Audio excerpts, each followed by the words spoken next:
L'année 2025, en fait, elle est déjà bien écoulée. Je vais sortir cette vidéo en mai, je crois, donc c'est un petit peu tard. Mais qu'est-ce qu'il faut faire pour débuter en 2025 dans la vidéo, pour devenir freelance, vidéaste freelance, vivre de son activité, vivre de sa passion? Je vais te donner pas mal de conseils, j'en ai noté quelques-uns comme ça, à la va-vite. C'est vraiment des conseils qui vont pouvoir te faire économiser beaucoup de temps, que ce soit en termes de productivité, en termes d'éviter de faire des erreurs, en termes de comprendre comment ça se passe maintenant la vidéo en 2025. Parce que ça a complètement changé depuis que moi j'ai commencé à faire de la vidéo, c'était en 2021. Donc on est déjà passé par plusieurs phases depuis 2021 et là on est rentré dans une nouvelle phase de vidéo et je vais donner mes conseils pour pouvoir vivre de ton activité, bien vivre et pas faire de conneries. Ce qu'il faut comprendre, c'est que maintenant, tout le monde peut faire de la vidéo, tout le monde peut faire de la belle vidéo. Parce qu'on a eu maintenant des téléphones qui font de super photos, de super vidéos. Les caméras maintenant sont devenues beaucoup plus accessibles. Pareil pour les drones, tout le monde a un drone maintenant, donc tout le monde se déclare droniste. Le problème, c'est que vu qu'il y a plein de monde qui fait ça, toi y compris, on se noie dans, on va dire, une foule de vidéastes, une foule de dronistes qui font tous la même chose. Ok, c'est bien, tu sais faire de la vidéo, mais si tout le monde sait faire la même chose que toi, tu vas pas te différencier, tu vas pas pouvoir vivre de ta passion. Il va y avoir, à partir de ce moment-là, deux catégories de vidéastes. Les vidéastes artistes et les vidéastes entrepreneurs. Les vidéastes artistes, c'est ceux qui se concentrent sur la vidéo, le simple fait de faire de belles vidéos. Alors, si tu vas vraiment au bout des vidéastes artistes, tu as les vrais créateurs, ceux qui ont une créativité de malade mental, qui font des vidéos de fou, et ça peut plaire. Par contre, tout ce qui est entre le milieu, le début et ceux qui ne sont pas encore créatifs, qui savent juste faire de belles vidéos, là, ils se battent comme des chiens pour avoir leur premier client. Et c'est vraiment la merde d'être ici. De l'autre côté, on a les vidéastes entrepreneurs. Là, ça va plutôt être des vidéastes qui, certes, savent faire de la vidéo, mais qui ne se concentrent pas là-dessus. C'est pas ça leur argument de vente principal. C'est l'objectif qu'ils vont amener à leurs clients. C'est ce qu'ils vont leur donner comme résultat. C'est la résolution de leurs problèmes. On est vraiment dans l'entrepreneuriat, dans le fait de résoudre un problème comme un vrai freelance ferait. On est sur quelqu'un qui accompagne son client et pas quelqu'un qui fait une vidéo pour son client, que son client a envie d'avoir finalement. Si tu veux vivre de ta vidéo, ta passion, il faut que tu sois du côté des entrepreneurs. Les entrepreneurs, c'est pas forcément des vidéastes qui font de super vidéos. Il y en a qui font des super vidéos, on va dire à l'extrême, comme les vidéastes un peu créatifs à l'extrême ici. Mais la plupart du temps ici, voilà à peu près tout ça, ce sont des vidéastes normaux, voire même moins créatifs, leurs vidéos elles sont moins jolies que tous les autres qui se font des trucs de fou. Moi, je suis en plein là-dedans parce que je ne sais pas faire des effets, je ne sais pas faire du b-roll, je ne sais pas faire des trucs de fou, mais je sais répondre à le besoin de mon client et donc ça, j'arrive à le vendre et à vivre de ma passion. Les vidéastes vraiment qui vivent de leur passion, ce ne sont pas les meilleurs vidéastes. Je ne suis pas du tout le meilleur vidéaste. Pourtant, je fais des vidéos sur YouTube. Pourtant, j'apprends à des vidéastes à devenir vidéastes. J'apprends pas aux vidéastes à devenir ultra créatifs, à faire des vidéos de malade mental. Ça, je ne sais pas faire, donc je ne peux pas le faire. Par contre, je peux t'apprendre à devenir un vidéaste et à vivre de ton activité. Deuxième chose, et ça sera toujours une erreur que je vais toujours répéter, n'achète pas trop de matos, ça ne sert strictement à rien. La caméra qui me filme, c'est le Sony A6400, c'est ma première caméra. Je l'ai eu en mars 2021 pour je crois que c'était mes 19 ans, voilà, je crois, c'était mon anniversaire comme ça, et depuis j'ai gardé cette caméra. J'aurais pu m'acheter des caméras à 3 000, 4 000, 5 000, 6 000 euros, pourtant, je ne l'ai pas fait. Il y en a plein qui, quand ils débutent dans la vidéo, ils veulent absolument s'acheter une Red cinéma, etc. Moi, je t'avoue, au début, je voulais, mais en fait, je me suis très rapidement rendu compte que ça ne servait strictement à rien d'avoir ce genre de matériel-là. Une caméra, un trépied, un micro, une lumière, et ça suffit.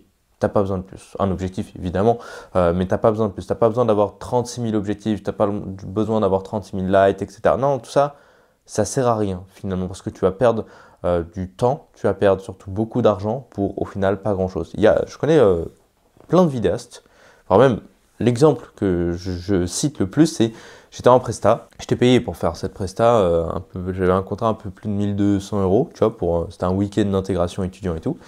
Et je rencontre un autre mec qui fait de la photo sur cette prestation, enfin sur ce week-end-là. Et ce mec-là, évidemment, on compare, tu sais, les mecs qui comparent leur taille, tu vois, donc leur matos.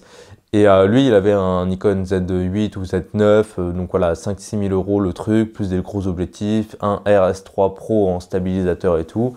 Waouh, gros matos. Pourtant, ce mec-là, il me demande il m'a demandé comment j'ai fait pour être payé sur cette prestation. Donc là, il y a un gap énorme finalement entre lui et moi. Parce que moi, j'étais payé, j'avais pas un matos de fou, mais j'étais payé.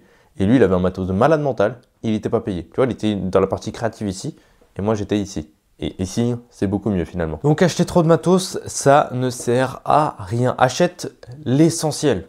Et c'est tout. Oui, le chat. Oui. Bonjour les chats. Pour le logiciel de montage, il y en a deux. Premiere Pro ou DaVinci Resolve. Te prends pas trop la tête, va sur DaVinci Resolve, c'est le logiciel un peu à la mode. C'est aussi un logiciel qui est beaucoup moins cher que Premiere Pro. Moi je suis encore sur Premiere Pro pour l'instant parce que je bénéficie de l'abonnement. Mais DaVinci Resolve, ça coûte... en fait c'est gratuit au début et si tu achètes la licence, tu en as pour 300 €. Mais c'est une fois. Alors que Premiere Pro, on a au moins pour 300 balles par an, tu vois.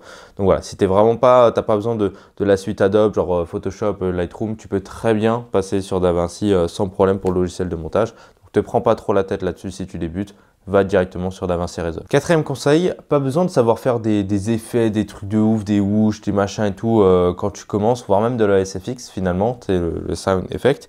Ça sert à rien parce que ça va dépendre de ton style de vidéo, de tes clients. Moi, je suis dans le corporate la plupart du temps. J'ai pas besoin de faire du SFX. J'ai pas besoin de faire de la grosse colorimétrie. J'ai pas besoin de maîtriser des trucs de fou sur le montage. Simplement le fait de monter une vidéo basique. Et c'est tout. Donc, regarde un petit peu ce que tu fais comme style de vidéo et apprends ce que tu as besoin d'apprendre. Il y a beaucoup de vidéastes qui se comparent à d'autres qui font des... Encore une fois, c'est les créatifs qui se situent à peu près ici. On se compare beaucoup à eux. Mais eux, ils ont passé des années et des années à tester des trucs. Ils passent des semaines entières sur leur montage et tout. C'est hyper compliqué à faire et nous, on se compare à eux finalement. Mais on ne voit pas tout le travail qu'il y a derrière, même la passion finalement. Moi, en fait, ça ne me passionne pas tant que ça de faire autant de SFX, autant d'effets. Ça ne me passionne pas tant que ça. Donc, j'en mets pas dans mes vidéos. Là, dans cette vidéo-là, la plupart des vidéastes sur YouTube, il y a une grosse mode comme ça. Ils filmaient leurs vidéos YouTube en S-Log 3, ils mettaient des SFX, des zooms, ils faisaient une colo de malade, des lumières de malade. Moi, regarde, j'en ai rien à faire. Il n'y a pas de musique, il y a juste ma tête, il n'y a pas de zoom, il y a juste des cuts. Et les lights, il n'y en a même pas. C'est juste la fenêtre qui m'éclaire, je suis en ISO automatique et basta. Cinquième conseil, si tu veux trouver des clients, ne crée pas des posts sur les réseaux sociaux si tu n'as rien, si tu n'as pas déjà une notoriété. Et ne t'attends pas à avoir des clients en automatique sur Malte. Quand j'ai commencé, je suis allé sur Malte. Malte, c'est l'outil sur lequel on retrouve plein de freelance et tout. Je suis allé dessus. C'est là où j'ai eu mes 2 premiers clients, je crois. Donc, je crache absolument pas dessus. C'est bien de se créer un profil Malte. C'est bien d'être sur des plateformes de freelance.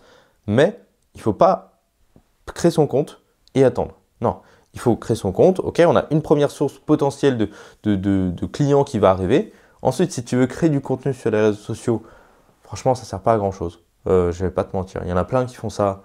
Et ça sert à rien.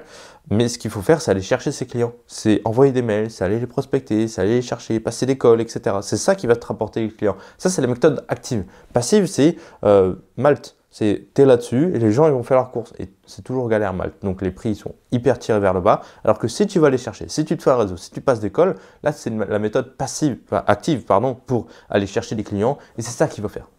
C'est juste ça qu'il faut faire. Alors si tu ne sais pas comment faire et tout, moi je t'enseigne tout ça dans plein de vidéos sur ma chaîne YouTube et même une formation qui est gratuite, mais on va en reparler à la fin de cette vidéo.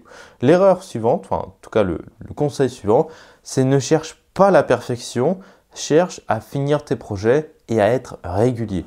Quand on commence dans la vidéo, on veut faire la vidéo parfaite. C'est bien être perfectionniste, passer des heures et des heures sur un petit effet que en fait, personne ne va voir, donc ça sert à rien de se prendre la tête là-dessus. Ce qu'il faut faire, c'est simplement faire des projets régulièrement, mais surtout les finir. Il y en a plein qui commencent des projets, des gros projets et tout, et qui les finissent pas. Quand tu débutes dans la vidéo, fais des petits projets. Une vidéo de 2 minutes, une vidéo de 3 minutes, une vidéo de 4 minutes. Moi, c'est comme ça que j'ai commencé sur YouTube. Mes premières vidéos, tu as juste à remonter toutes mes vidéos et tout. Les premières vidéos, elles durent moins de 3-4 minutes à chaque fois. Et je trouvais ça... fou finalement, c'était hyper dur pour moi de le faire, mais du coup j'ai commencé à poster ces premières vidéos et en plus c'est pas les meilleures, elles sont vraiment dégueulasses, mais je les ai quand même postées. Et plus je faisais des vidéos, plus déjà la qualité de mes vidéos s'améliorait, plus j'étais à l'aise pour faire des vidéos, plus je faisais des vidéos rapidement. Donc j'évolue avec le temps parce que je faisais en rythme des vidéos. Je postais une vidéo toutes les 2 semaines au début, puis toutes les semaines je postais une vidéo.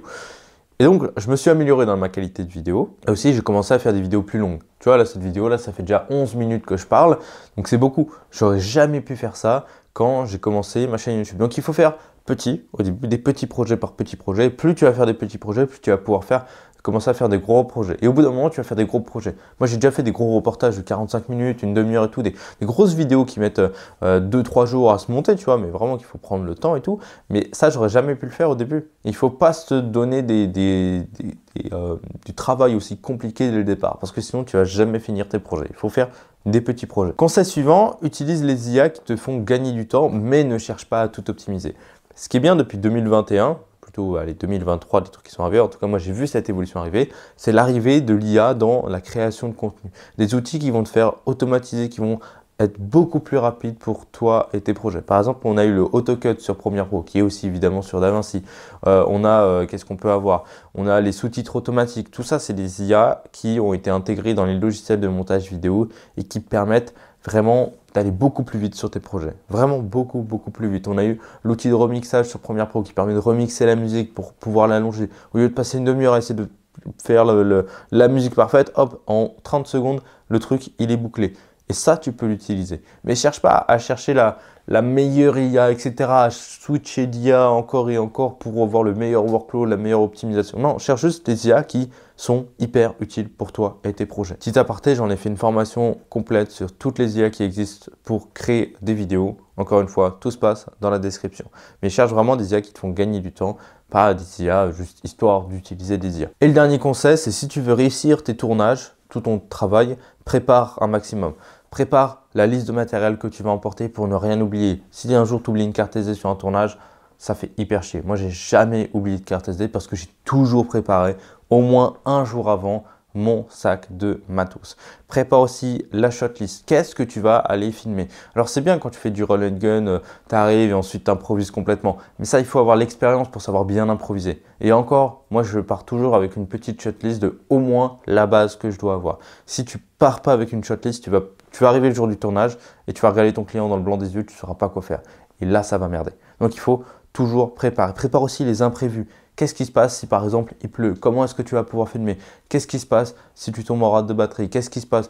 Est-ce que tu as de quoi charger? Est-ce que tu as de quoi ci? Est-ce que tu as de quoi ça? Est-ce que tu as de quoi te nourrir? Est-ce que tu as de quoi boire? Tout ça, il faut le préparer pour avoir les meilleures conditions de tournage possibles. Donc voilà, c'était vraiment mes conseils pour ceux qui veulent débuter dans la vidéo en 2025. Si tu as envie de débuter, ok, tu as envie de faire des vidéos et tout, c'est cool, tu peux t'abonner à la chaîne, il y a plein de conseils, de tutos, de trucs de montage et tout, ou même de tests matos, pourquoi pas. Mais si tu veux vraiment vivre de ta passion, trouver tes premiers clients dans moins de 3 mois et pour pouvoir faire tes premiers milliers d'euros, pour, si tu veux, t'acheter du matos, même si je te le déconseille, mais au moins pour commencer à vivre de cette passion-là, je t'ai fait une formation complètement gratuite qui est dans la description là. Ça va vraiment t'amener sur les 10 premières étapes qu'on doit faire pour devenir vidéaste freelance et vivre de sa passion.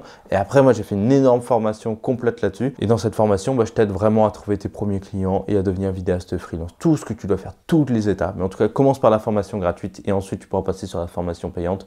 Au moins, regarde ce que je peux t'apporter via cette formation-là. Elle est dispo dans la description, juste ici. Nous, on se laisse juste là et je te fais des gros bisous. Ciao.